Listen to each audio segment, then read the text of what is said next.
নমস্কার সকল গল্পপ্রেমী ও সাহিত্যপ্রেমী শ্রোতা বন্ধুদের আমার অনেক স্বাগত। আমার আজকের নিবেদন বনফুলের লেখা একটি ছোট গল্প হীরের টুকরো। অশীতিপর বৃদ্ধ বিমল ডাক্তারের কাছে সেদিন যে রোগীটি আসিয়া হাজির হইলেন তিনিও খুব বৃদ্ধ। যে যুবকটি রোগীর সঙ্গে আসিয়াছিলেন তিনি প্রথমে ডাক্তারবাবুর সহিত আলাপ করিলেন। বলিলেন, আমার ঠাকুরদাকে একবার দেখতে হবে ডাক্তারবাবু, আমরা অনেক দূর থেকে এসেছি। কি হয়েছে তার? মাথাটা কেমন গোলমাল হয়ে গেছে। অনেক দিন থেকেই ওর মাথা খারাপ, সম্প্রতি কিছু বাড়াবাড়ি হয়েছে, তাই আপনার কাছে এনেছি। কোথা থেকে আসছেন আপনারা? কলকাতা থেকে। কলকাতা থেকে? সেখানে কত বড় বড় ডাক্তার আছেন, তাঁদের ছেড়ে আপনি পাড়া গাঁয়ে আমার কাছে এসেছেন? আশ্চর্য তো। যুবক একটু অপ্রস্তুত মুখে চুপ করিয়া রইলেন। আসল কারণটা ব্যক্ত করিতে তাহার কেমন যেন সংকোচ হইতে লাগিল। ডাক্তারের গুণের জন্য নয়, বিমল এই নামটার জন্যই যে তিনি ঠাকুরদাকে তাহার কাছে লইয়া আসিয়াছেন এ কথা তিনি বলিতে পারিলেন না। অথচ যে ডাক্তারের নাম বিমল নয় তাহার কাছে ঠাকুরদা কিছুতেই যাইতে চান না। প্রথমেই গিয়া জিজ্ঞাসা করেন, আপনার নামটি কি? নাম বিমল না হইলে তৎক্ষণাৎ উঠিয়া আসেন। মানসিক ব্যাধিতে যশস্বী দুই একজন ডাক্তারের সহিত তিনি ষড়যন্ত্রও করিয়াছিলেন। তাহারা মিথ্যা করিয়া বলিয়াছিলেন যে তাহাদের নাম বিমল। রোগীর হিতার্থে তাহারা মিথ্যা ভাষণ করিতে আপত্তি করেন নাই, কিন্তু কোনো ফল হইল না। ঠাকুরদা তাহাদের সহিত আলাপ করিয়াই উঠিয়া আসিলেন, তাহাদের ঔষধ স্পর্শ পর্যন্ত করিলেন না। একজন জোর করিয়া একটা ইঞ্জেকশন দিয়াছিলেন, তাহাতে খানিকক্ষণ ঘুম হইয়াছিল, আর কিছু হয় নাই। মুখ দিয়া কোনো ঔষধ ঠাকুরদাকে খাওয়ানো যায় না। তিনি বলেন, আমার কোনো অসুখ নেই, ওষুধ খাবো কেন? আসল বিমলের সঙ্গে দেখা হলেই সব ঠিক হয়ে যাবে। অথচ তিনি সমস্ত রাত ঘুমন না, খাওয়া দাওয়ারও ঠিক নাই। অনেক সাধ্য সাধনা করিলে সামান্য কিছু খান, নিজের মনেই কাঁদেন, হাসেন। সময়ের জ্ঞানও লোপ পাইয়াছে। সকালকে বলেন সন্ধ্যা, সন্ধ্যাকে বলেন সকাল। তারিখ বার কিছুই মনে থাকে না।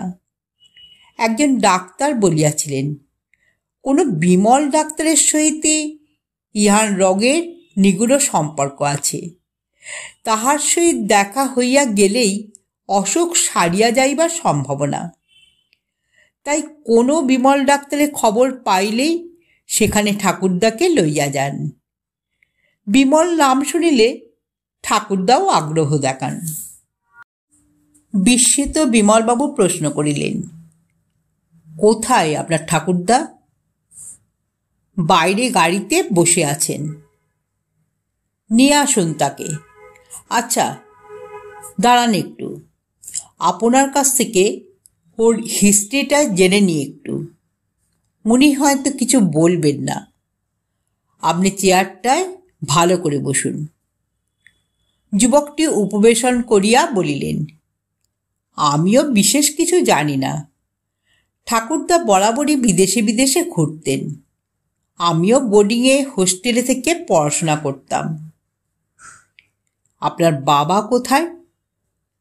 আমি শিশু বয়সী, পিতৃমাতৃহীন, নিকট আত্মীয় বিশেষ কেউ নেই। ঠাকুরদার কাছেই আমি 7 বছর পর্যন্ত ছিলাম। তারপর উনি আমাকে বোর্ডিংয়ে দিয়ে দেন। বোর্ডিংয়ের খরচ আপনার ঠাকুরদাদাই দিতেন? হ্যাঁ, উনি ছাড়া আর তো কেউ নেই আমার। কি করতেন উনি? চাকরি? না, উনি চিত্রকর। ছবি বিক্রির টাকা থেকেই আমাদের সংসার চলত। বছরখানেক থেকে ওর মাথা খারাপ হয়ে গেছে, ছবি আঁকেন না আর। এখন কি করে সংসার চলে? আমি রোজগার করি কিছু। কি করেন? প্রফেসারি। যুবকটির কুণ্ঠিত মুখের দিকে চাইয়া বিমল ডাক্তারের হৃদয়ে শ্রদ্ধা সঞ্চারিত হইল। ছেলেটি বিদ্বান, অথচ বাইরে তার কোনো প্রকাশ নাই। আপনার ঠাকুরদার পাগলামিটা কি ধরনের বলুন তো? কি করেন? নাওয়া খাওয়ার ঠিক নেই, রাত্রে ঘুমোন না, আপন মনে বিড়বিড় করে কি বলেন সর্বদা। কি বলেন শুনেছেন কিছু কখনো? একটি কথাই বারবার বলেন, এ ভার আমি আর বইতে পারছি না, এ ভার আমি আর বইতে পারছি না। বলতে বলতে কখনো কাঁদেন, কখনো হাসেন। ডাক্তারবাবু ভ্রু কুঞ্চিত করিয়া কিছুক্ষণ বসিয়া রইলেন। ওর পাগলামিতে আর কোনো বিশেষত্ব লক্ষ্য করেছেন কি? যুবকটি এইবার একটু মুশকিলে পড়িলেন। সত্য কথাটা বলিলে ডাক্তারবাবু মনে আঘাত পাইবেন কি? অথচ না বলিলে রোগের সূত্রটা হয়তো তিনি ধরিতে পারিবেন না। অবশ্য উহাই যদি রোগের সূত্র হয়। একটু ইতস্তত করিয়া অবশেষে সব কথা খুলিয়া বলাটাই তিনি সঙ্গত মনে করিলেন। করেছি, মনে হয় উনি কোনো বিমল ডাক্তারকে খুঁজছেন। ডাক্তারের নাম বিমল না হলে সেখানে যেতেই চান না। আপনার কাছে বিশেষ করে এসেছি সেই জন্যই। ও, আপনার ঠাকুরদার নামটি কি? নিরঞ্জন সেন। আপনার নামটি? বিকাশ। আচ্ছা, আপনার ঠাকুরদাকে নিয়ে আসুন এবার। বিকাশবাবু বাহির হইয়া গেলেন এবং একটু পরে বৃদ্ধ শিল্পী নিরঞ্জন সেনকে লইয়া ফিরিয়া আসিলেন। বিমলবাবু দেখিলেন নিরঞ্জন সেনের অনেক পরিবর্তন হইয়াছে। এক মুখ পাকা গোঁপদাড়ি, মস্তক কেশ বিরল। যে কয়গাছি চুল আছে তাহাও পাকা, অবিন্যস্ত এবং তৈলহীন। মুখে জরার চিহ্ন, কপালে চোখের কোণে বলিরেখা, গালের মাংস ঝুলিয়া পড়িয়াছে। চোখের দৃষ্টি কেবল এখনো বেশ তীক্ষ্ণ আছে। অতীতের সাক্ষী কেবল ওই দৃষ্টিটুকু। বিমলবাবু নির্বাক হইয়া চাহিয়া রইলেন। ভিড়ের মধ্যে দেখিলে যৌবনের বন্ধু নিরঞ্জনকে তিনি চিনিতে পারিতেন না। নিরঞ্জনকে দেখিয়া মনে মনে তিনি একটু অপ্রতিভ হইয়া পড়িলেন। তাহার ধারণা ছিল নিরঞ্জন মারা গিয়াছে। বাঁচিয়া থাকিবার কোনো প্রমাণ সে এতদিন দেয় নাই, দিবার সুযোগও অবশ্য ছিল না। লখনৌ হইতে চলিয়া আসিবার সময় বিমল ডাক্তার কোনো ঠিকানা কাহারও কাছে রাখিয়া আসেন নাই।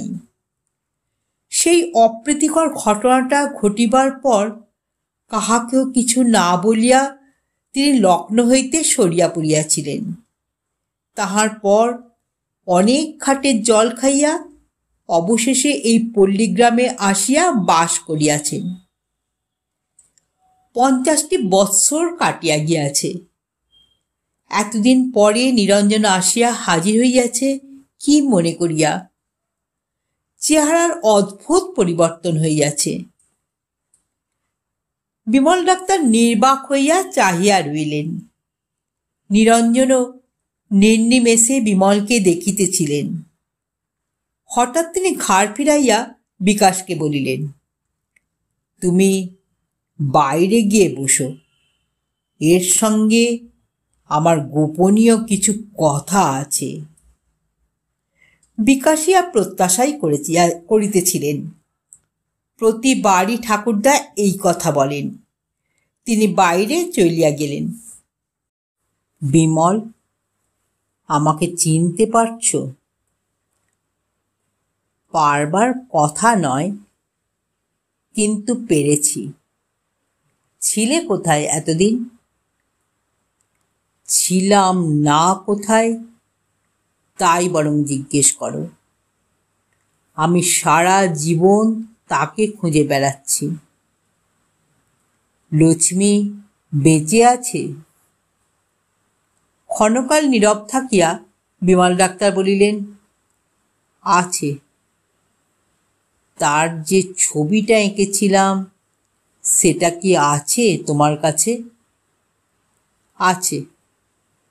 একবার দেখাও তো। সেটা ভিতরে টাঙানো আছে। ছবিটা দেখতে চাইছো কেন? আমার কথায় বিশ্বাস হচ্ছে না? না, তোমার চেহারা এত বদলে গেছে যে তোমাকে ঠিক চিনতে পারছি না। ছবিটাই একমাত্র প্রমাণ যে তুমি সেই বিমল। বহু বিমল ডাক্তারের সঙ্গে দেখা হয়েছে। আমি নিঃসন্দেহ হতে চাই যে তুমি সেই বিমল। বেশ, একটু বসো তাহলে। বিমল ডাক্তার উঠিয়া ভিতরের দিকে চলিয়া গেলেন। ফিরিলেন প্রায় আধ ঘণ্টা পরে। সঙ্গে একটি বালক ভৃত্য প্রকাণ্ড একখানা ছবি বহন করিয়া আনিল। একটি নর্তকী নাচিতেছে, অপূর্ব ছবি। নিরঞ্জন সেন বিস্ফারিত নেত্রে তাহার অতীত কীর্তির দিকে চাহিয়া রইলেন। তাহার পর নিঃশ্বাস ফেলিয়া বলিলেন, আমার আর সন্দেহ নেই, ছবিটা নিয়ে যেতে পারো। বালক ভৃত্য ছবিটা লইয়া চলিয়া গেল। নিরঞ্জন প্রশ্ন করিলেন, লক্ষ্মীকে আমার সঙ্গে দেখা করবে? তাকে শুধু একটা কথা বলতে চাই।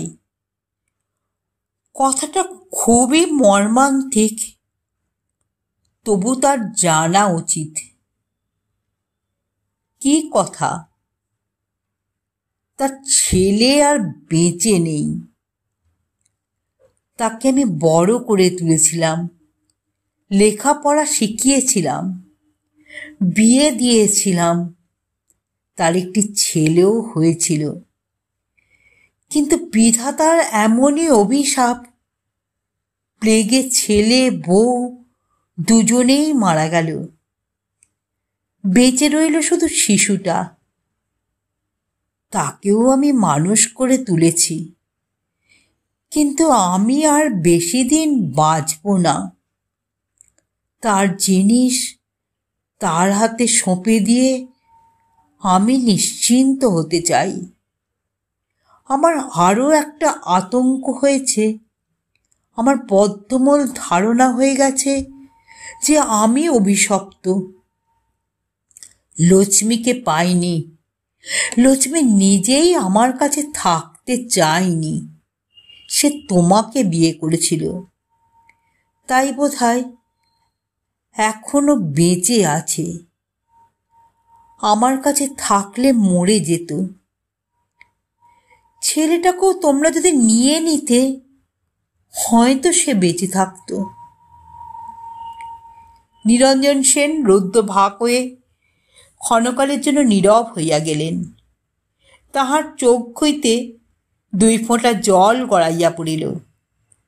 তাহার পর তিনি বিমল ডাক্তারের হাত দুটি চাপিয়া ধরিলেন, বলিলেন, বিকাশ তোমাদের সঙ্গেই থাকুক। লক্ষ্মীকে বলো তুমি তুমি বললেই সে রাজি হবে। সে বিকাশই কি তোমার সঙ্গে এসেছে? হ্যাঁ, খুব ভালো ছেলে, হীরের টুকরো। ও কি সব কথা জানে?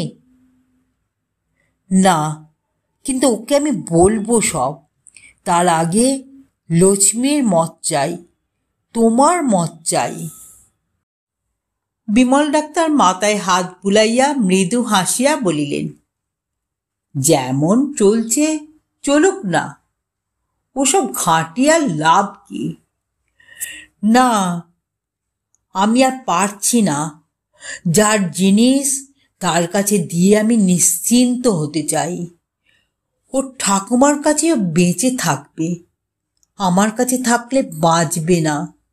আমি অভিশপ্ত, অভিশপ্ত, অভিশপ্ত। নিরঞ্জন সেন চিৎকার করিয়া উঠিলেন। তাহার চোখ দুইটা যেন ঠিকরাইয়া বাহির হইয়া আসিতে চাহিল। বিমল ডাক্তার ভয় পাইয়া গেলেন। বেশ, তাই হবে। বিকাশ আমাদের কাছেই থাকবে, কিন্তু লক্ষ্মীকে এত বড় মর্মান্তিক খবরটা তো চট করে দেওয়া যাবে না, সইয়ে সইয়ে বলতে হবে। সে আমি বলবো এখন। যদিও ছেলের সঙ্গে ওর বহু কাল ছাড়াছাড়ি হয়েছে, তবুও ছেলে তো। তার মৃত্যু সংবাদটা হঠাৎ এভাবে দেওয়া ঠিক হবে না। আমাদের আর কোনো সন্তান হয়নি। ও হয়তো আশা করে আছে যে ওর ছেলে একদিন ফিরে আসবে। তুমি বলবে তাকে? প্রতিশ্রুতি দিচ্ছ? দিচ্ছি। কতদিনের মধ্যে বলবে? এই ধরো মাসখানেক। মাসখানেক পরে তাহলে আমি বিকাশকে বলতে পারি। বেশ, বলো। নিরঞ্জন সেন সোৎসুক দৃষ্টিতে কয়েক মুহূর্ত বিমল ডাক্তারের মুখের দিকে চাহিয়া রইলেন।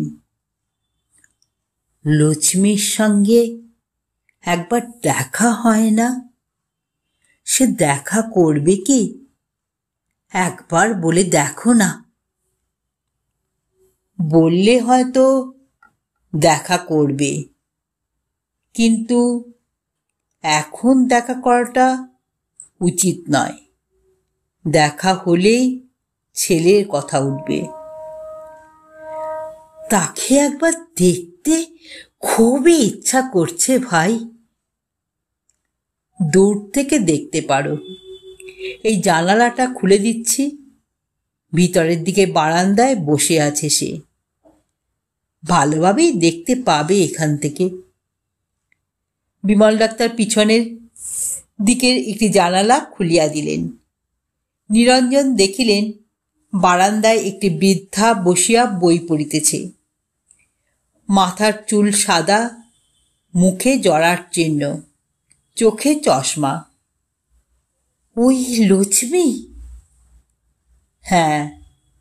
আশ্চর্য, আশ্চর্য বদলে গেছে। তুমিও বদলেছ, আমিও বদলেছি। নিরঞ্জন সেন নির্বাক হইয়া দাঁড়াইয়া রইলেন। ঠিক 1 মাস পরে বিকাশ একদিন কলেজ হইতে ফিরিয়া দেখিলেন নিরঞ্জন সেন গলায় দড়ি দিয়া আত্মহত্যা করিয়াছেন। টেবিলের উপর নিম্নলিখিত পত্রটি রইয়াছে। ভাই বিকাশ, আমি চললাম। আমার কাজ শেষ হয়েছে। এই ব্যর্থ জীবন বহন করবার আর কোনো সার্থকতা দেখতে পাচ্ছি না।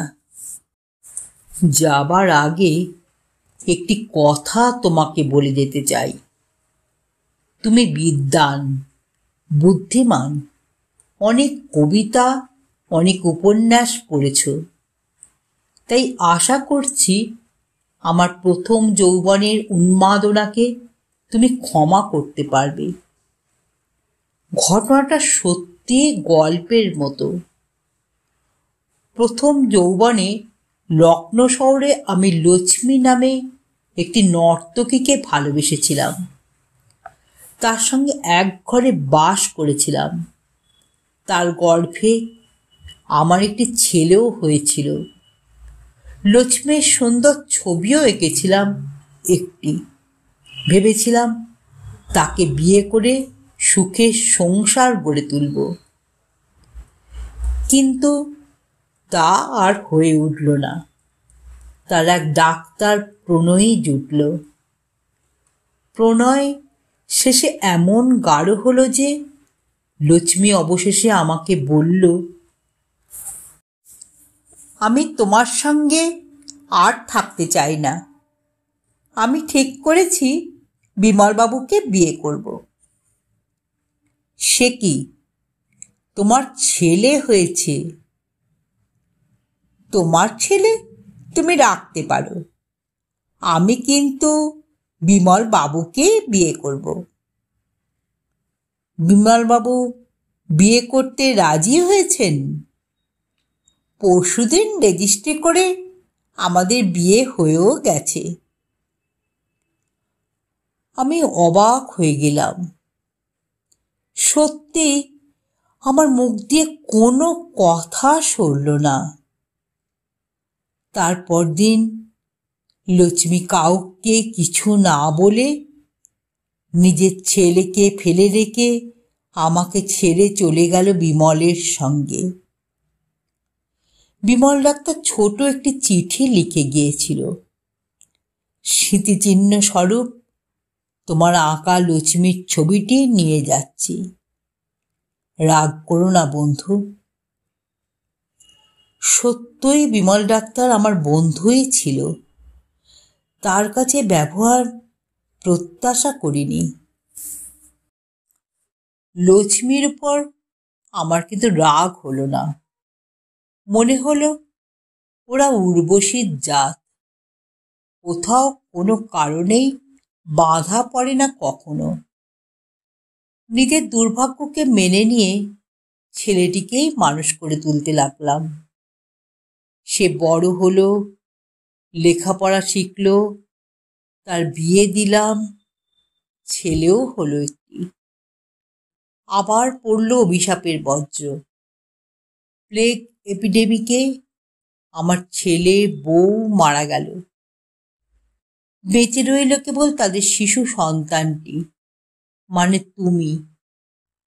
তোমাকেও আবার মানুষ করে তুলেছি।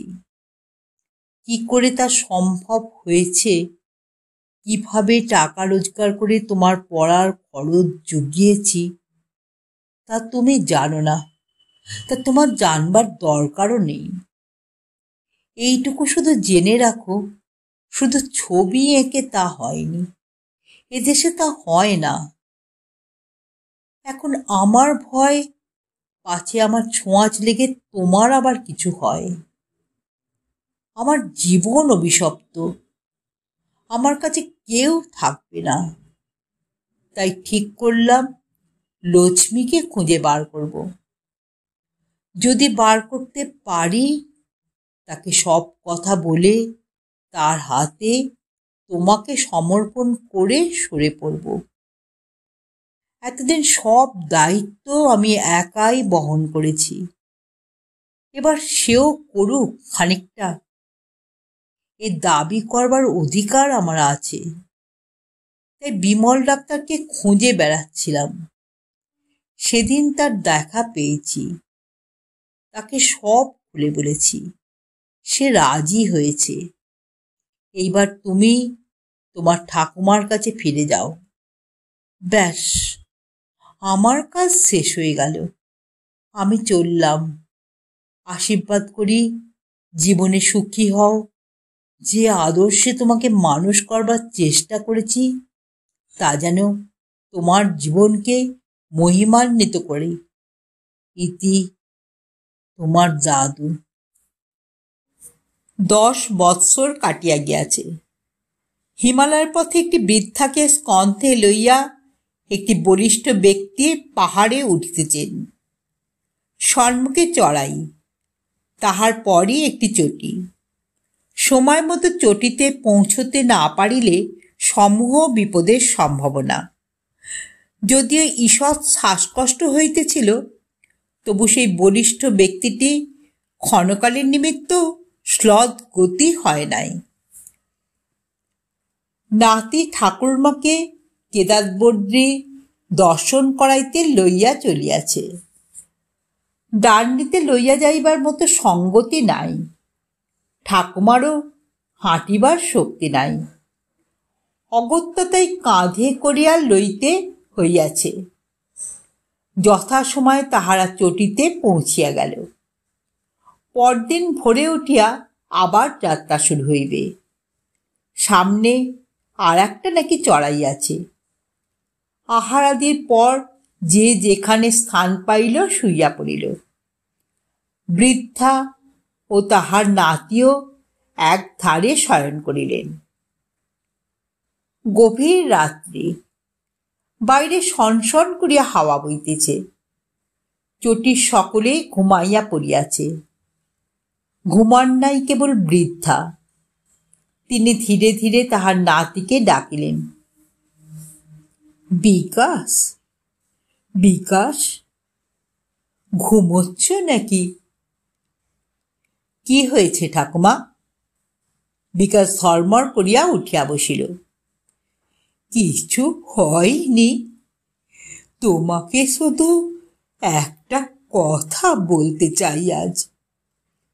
অনেক দিন থেকেই বলবো ভাবছি, উনি বলতে মানা করেছিলেন বলেই এতদিন বলিনি। আজ উনি নেই, তোমার ঠাকুরদাও নেই। আমি কেদারবদ্রী দর্শন করতে যাচ্ছি তোমার কাঁধে চড়ে। আমার মন কিন্তু বলছে কথাটা তোমাকে না বললে আমার তীর্থ দর্শনের পূর্ণ হবে না। কি কথা ঠাকুমা? আমি তোমার ঠাকুমা বলেই তো তুমি এত কষ্ট সহ্য করে আমাকে কেদারবদ্রী নিয়ে যাচ্ছ। নিশ্চয়ই এটা আমার কর্তব্য, কিন্তু আমি তোমার ঠাকুমা নই। তার মানে? আমি লক্ষ্মী নই, আমার নাম দুর্গা। লক্ষ্মী ওর কাছে বেশি দিন থাকিনি, 6 মাস পরেই পালিয়েছিল। তারপর উনি আমাকে বিয়ে করেন। তোমার ঠাকুরদা যখন ওর কাছে এসেছিলেন তখন সত্যি কথাটা উনি তাকে বলেননি। ভেবেছিলেন মিথ্যে কথা বললে হয়তো উনি সান্ত্বনা পাবেন, হয়তো ওর পাগলামি সেরে যাবে। তারপর ঠাকুমা বলে তুমি যখন আমার কাছে এসে দাঁড়ালে, তখন আমার অন্ধকার ঘরে যেন আলো জ্বলে উঠল। তখন প্রাণ ধরে আমি বলতে পারলাম না, তুমি আমার কেউ নও। তারপর দেখতে দেখতে 10টা বছর কেটে গেল। উনিও চলে গেলেন। আমার ছেলে মেয়ে হয়নি। তুমি আমার আশ্রয়, নির্ভর, সব।